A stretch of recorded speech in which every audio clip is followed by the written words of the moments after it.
नमस्कार साथियों। आज हम लोग आर ओ के एक महत्वपूर्ण टॉपिक पत्र लेखन पर चर्चा करने वाले हैं। तो आज हम देखेंगे पत्र लेखन का महत्व क्या है। ऐसी क्या ज़रूरत पड़ गई थी कि हमको पत्र लिखने की आवश्यकता थी। तो उसी की चर्चा करते हैं। तो कुछ यहाँ पे बेसिक जानकारी है इसके बारे में। पत्र अर्थात एक ऐसा विशिष्ट आलेख है जो किसी महत्वपूर्ण संदेश को लिए हुए दो पक्षों के बीच संप्रेषण की रीढ़ बनाता है। अर्थात पत्र एक विशिष्ट आलेख या दस्तावेज है दो दो लोगों के बीच संप्रेषण यानी कम्युनिकेशन का काम करता है। वस्तुतः पत्र की कल्पना मानवीय आवश्यकताओं से उद्भूत हुई है।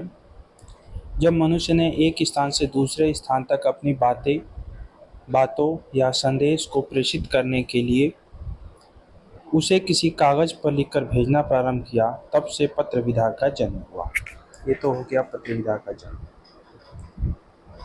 भौगोलिक दूरियां मानवीय विचारों के संप्रेषण में बाधक थी, जिससे मनुष्य के दैनिक अथवा अन्य महत्वपूर्ण क्रियाकलाप नकारात्मक ढंग से प्रभावित होते थे।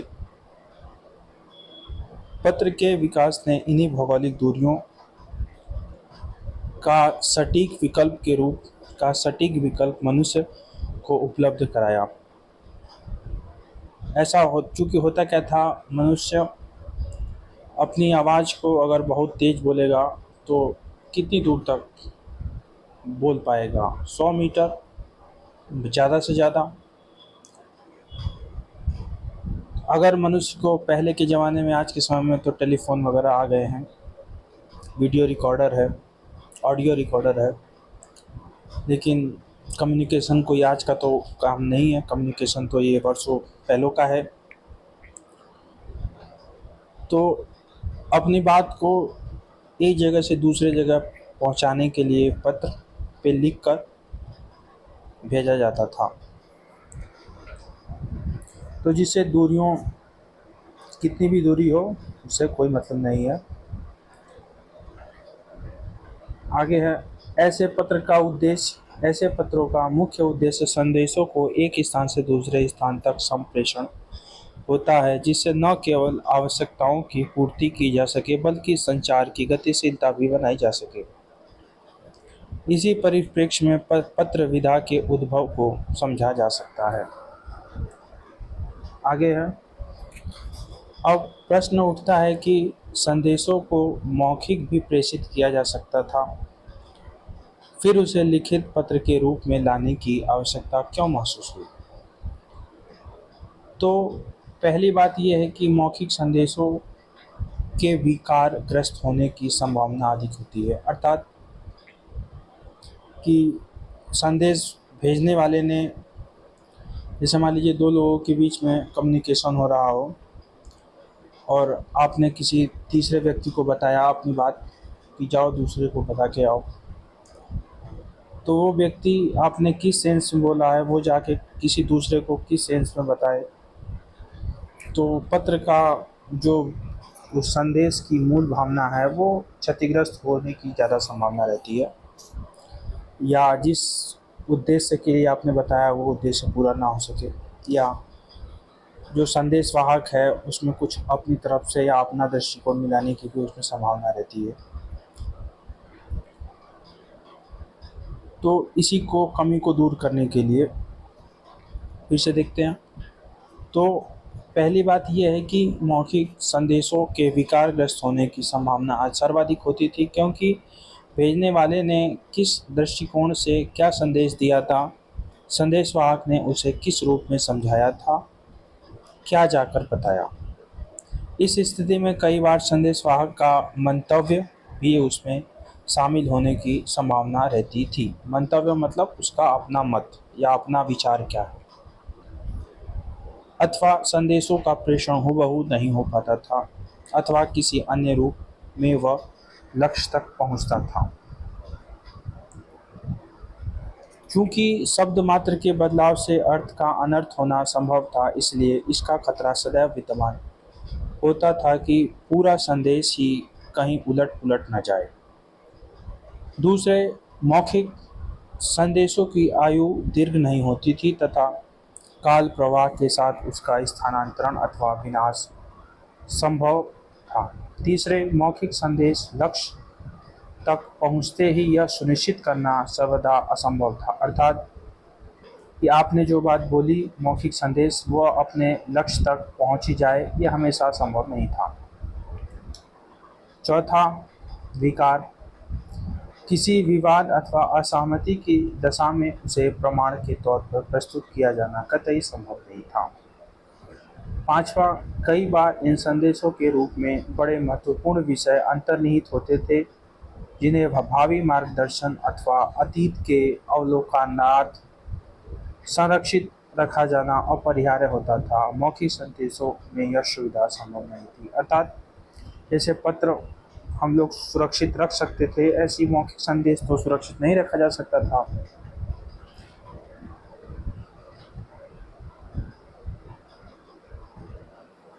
अगला है, इसलिए लिखित संदेशों का प्रयोग बेहद समीचीन था, जिनकी विशेषता भी उपर्युक्त आवश्यकताओं के संदर्भ में निम्नवत स्पष्ट की जा सकती है।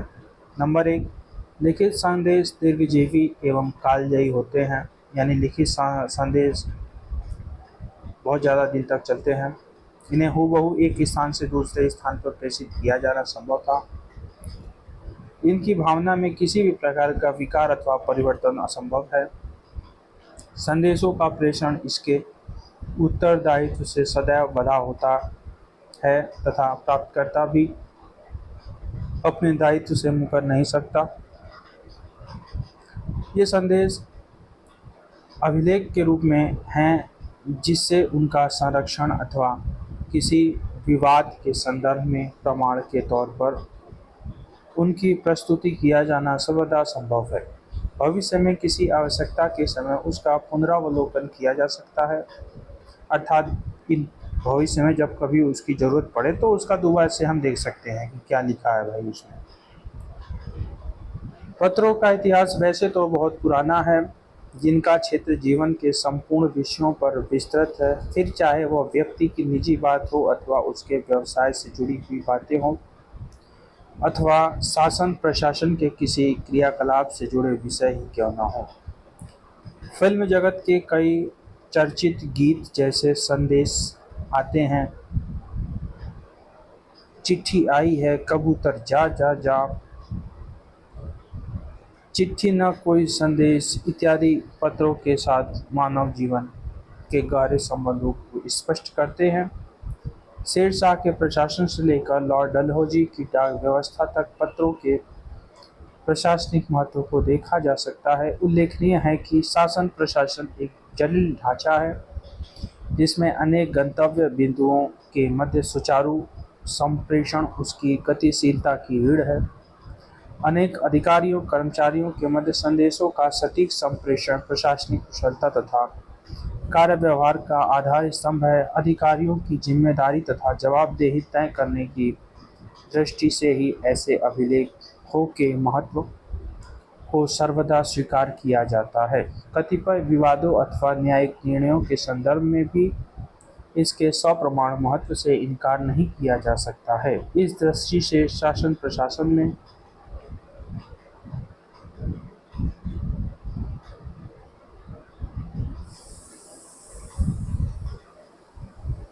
शासन प्रशासन में पत्रों की गहन आवश्यकता को समझा जा सकता है।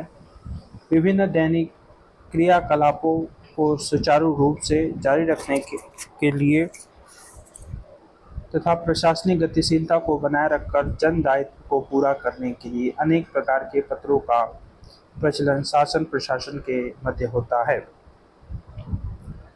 यहाँ पुनः एक प्रश्न प्रासंगिक हो जाता है कि यदि शासन में पत्र अत्यंत महत्वपूर्ण है तो उसके एक ही प्रकार या प्रारूप से व्यवहार किया जाना क्यों संभव नहीं था। यानी कि अगर भाई शासन में पत्र इतना ही महत्वपूर्ण है तो उसके अलग अलग टाइप क्यों बनाए गए हैं, जैसे अर्थशासकीय पत्र, शासकीय पत्र, विज्ञप्ति, ज्ञाप, अधिसूचना। ऐसा क्यों? हम तो एक ही फॉर्मेट में सबको सब चीज़ें लिख सकते थे। तो उसी के बारे में आगे बताया गया है। और पत्रों की अनेक श्रेणियों का प्रचलन किस आशय से किया गया है, तो यहाँ इसे समझना अत्यंत आवश्यक है। चूँकि प्रशासन एक जटिल संरचना है, इसमें वरीयता क्रम के अनेक अधिकारियों के साथ एक पद सोपानिक समुचित कार्यत होता है। पद सोपानिक का अर्थात मतलब अधिकारियों की एक सीरीज, यानी निचले स्तर के अधिकारी, मध्यम, उच्च स्तर के अधिकारी, फिर मंत्रीगण, फिर राज्याध्यक्ष जैसे राष्ट्रपति, राज्यपाल, ये सब आते हैं। इसी को बोलते हैं पद सोपानिक, जिनके दायित्व भी भिन्न भिन्न होते हैं। अतः शासन के भीतर पत्र के विभाजन का यही मुख्य आधार बना, जिसे 3 विधियों में स्पष्ट समझा जा सकता है। पहला है पद दायित्व। विभिन्न पदवार श्रेणी के आधार से इसमें अनेक वरिष्ठ एवं कनिष्ठ अधिकारी शामिल हैं। नंबर 2, कार्य विविधता।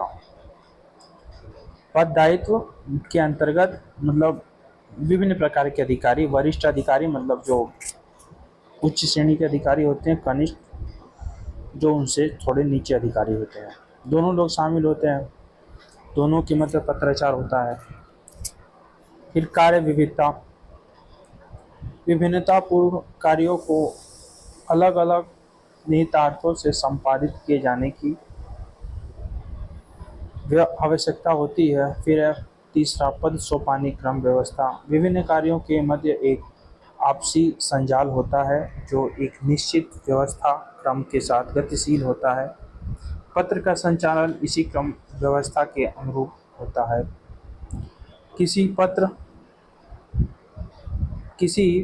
एक पत्र के न्यूनतम उद्गम तथा अधिकतम गंतव्य बिंदु को निम्न आरेख से समझा जा सकता है। न्यूनतम उद्गम का मतलब जहाँ से पत्र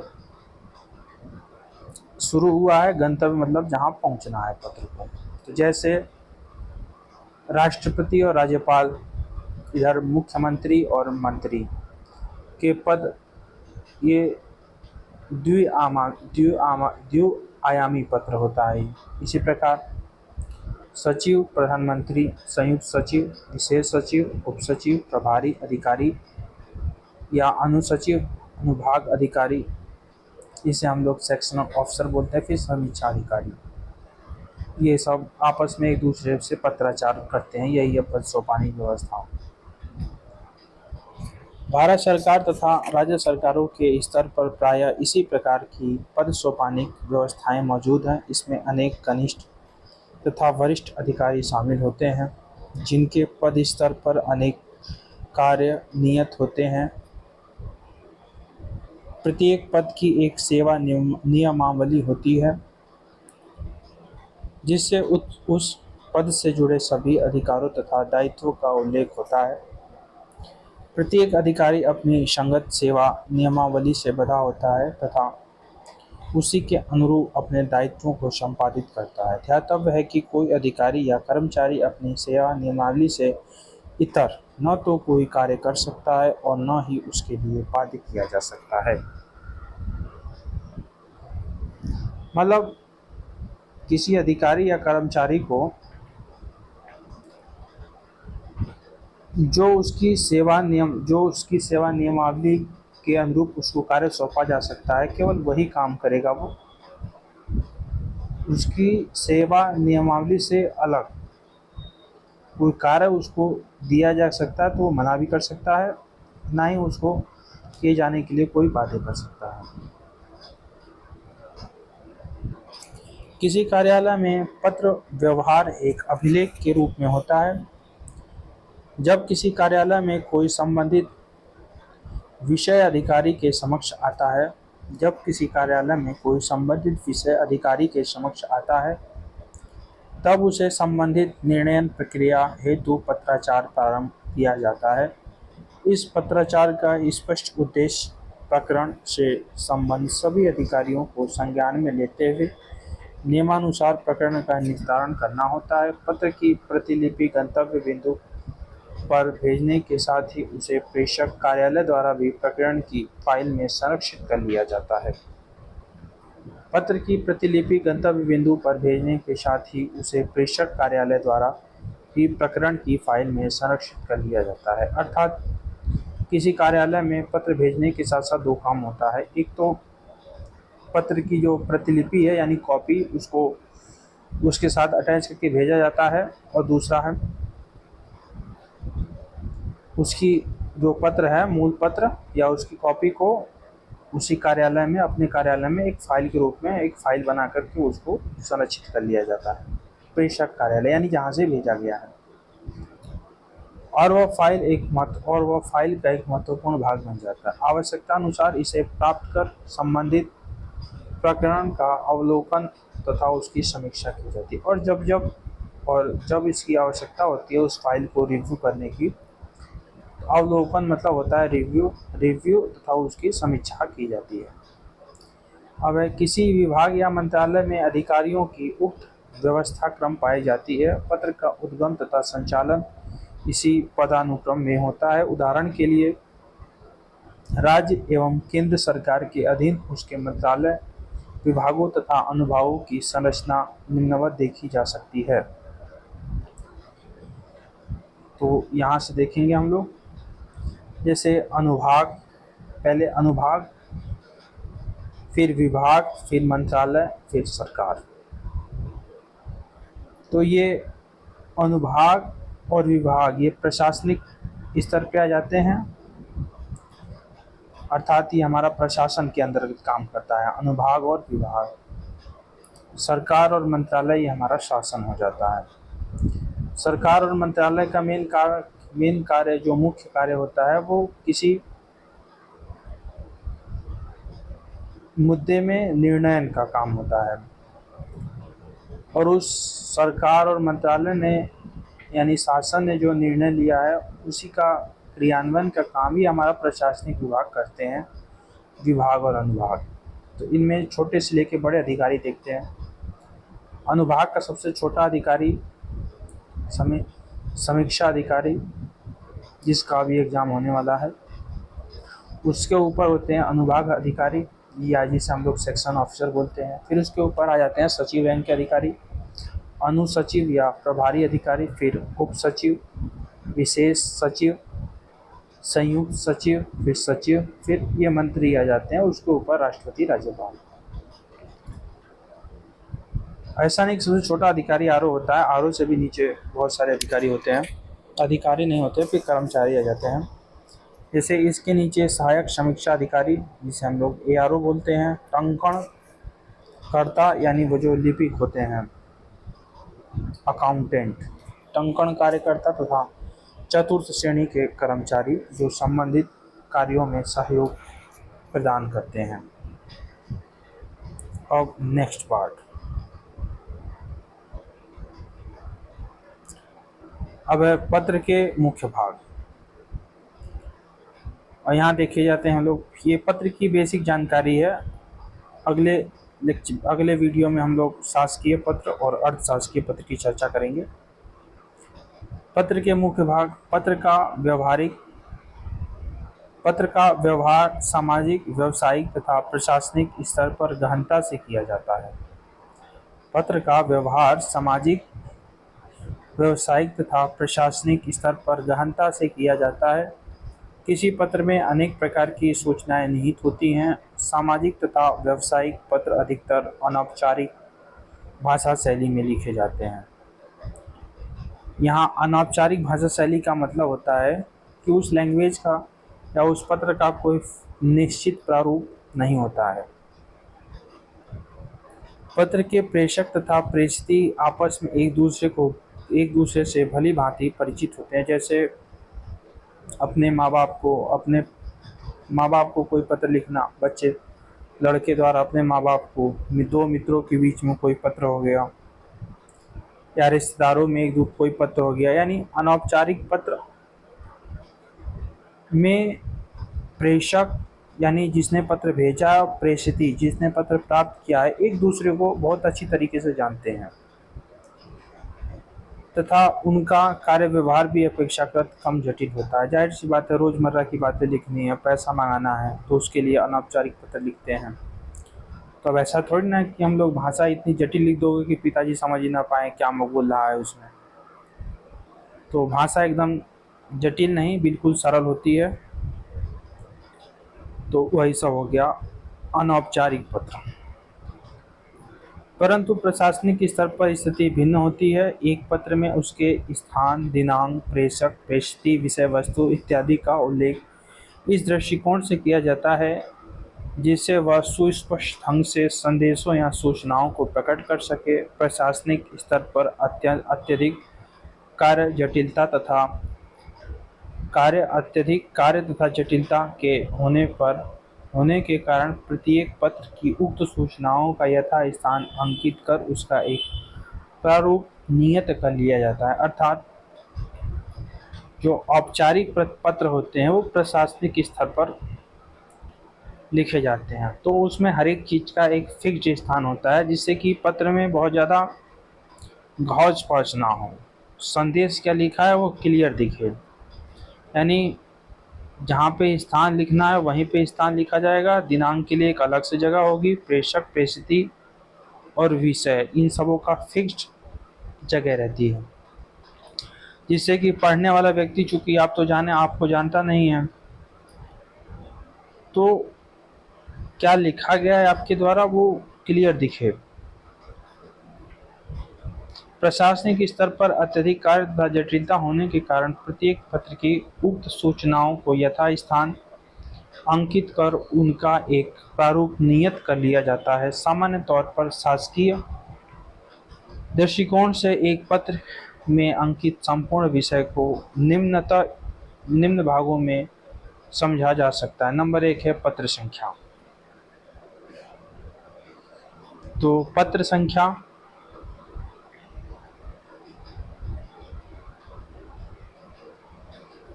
पत्र संख्या प्रत्येक कार्यालय में एक वर्ष के भीतर संचालित पत्रों का विवरण संख्यावार तैयार किया जाता है। उसी अनुक्रम में प्रत्येक निर्गत पत्र पर एक निश्चित संख्या अंकित कर दी जाती है। यानी एक साल में जितने भी पत्र भेजे गए हैं किसी कार्यालय द्वारा, तो उसी के अनुसार उसका पत्र संख्या बनता है।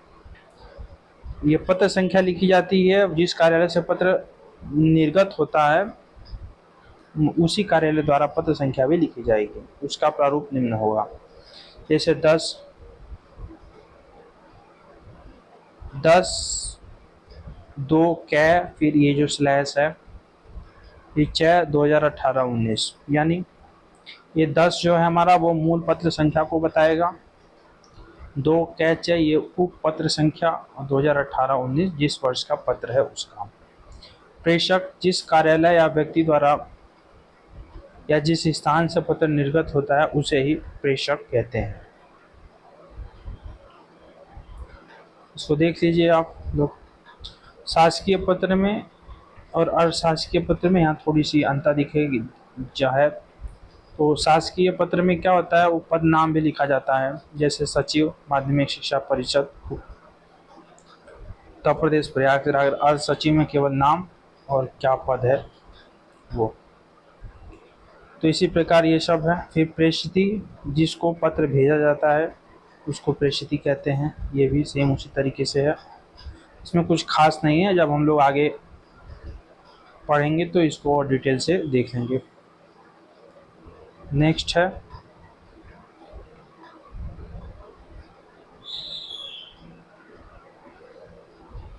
इसी प्रकार स्थान या दिनांक। तो उसका प्रारूप जैसे ही है ना, दिनांक 31 अक्टूबर 2018 प्रयागराज, तो इसको हम लोग इस प्रकार लिख सकते हैं, पहले तरीके से या तो दूसरे तरीके से। या तो ये जो स्थान है इसको पहले कर देंगे, प्रयागराज 31 अक्टूबर 2018। तो ये लिखने का यही तरीका होना चाहिए, यानी तारीख 31 अक्टूबर को हिंदी या इंग्लिश में, फिर 2018। इसको 31 को हम लोग 31 लिपि में नहीं लिखेंगे, ऐसे लिखेंगे डायरेक्ट। फिर विषय विषय जैसे हमारा लिखा हुआ है महाकुंभ 2018-19 के संबंध में स्वच्छता एवं पेयजल की व्यवस्था सुनिश्चित करने का विषय। विषय क्या होता है? जो जो हमारी मुख्य बात होती है उसको एक लाइन में या दो लाइन में या बहुत ही कम शब्दों में लिखा जाना, जिससे कि हमारी बातें सुस्पष्ट रूप से अगले व्यक्ति को समझ में आ जाए कि हम किस बारे में ये लेटर है।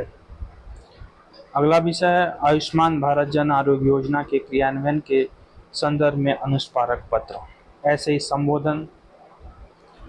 संबोधन में भी प्रेषिति के लिए विशिष्ट शब्दावली का प्रयोग किया जाता है।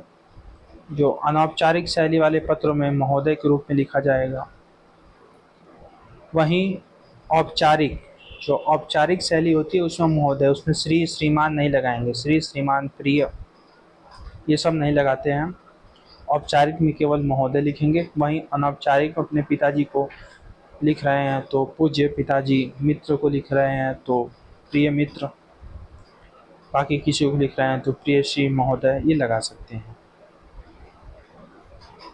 मुख्य विषय फिर उसके आगे अपना मुख्य विषय लिखेंगे, जैसे उपयुक्त विषय आपकी पत्र संख्या के जवाब के लिए है ये सब।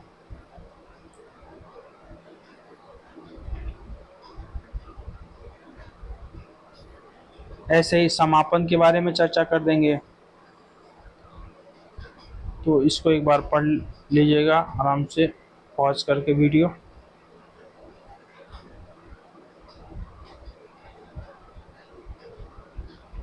हालांकि ये सब अभी आगे वीडियो में आएगा। ऐसी प्रतिलिपि कॉपी उसमें चिपकाई जाती है, हालांकि ये उतना इम्पोर्टेंट नहीं है बस। तो अगला हम लोग देखते हैं।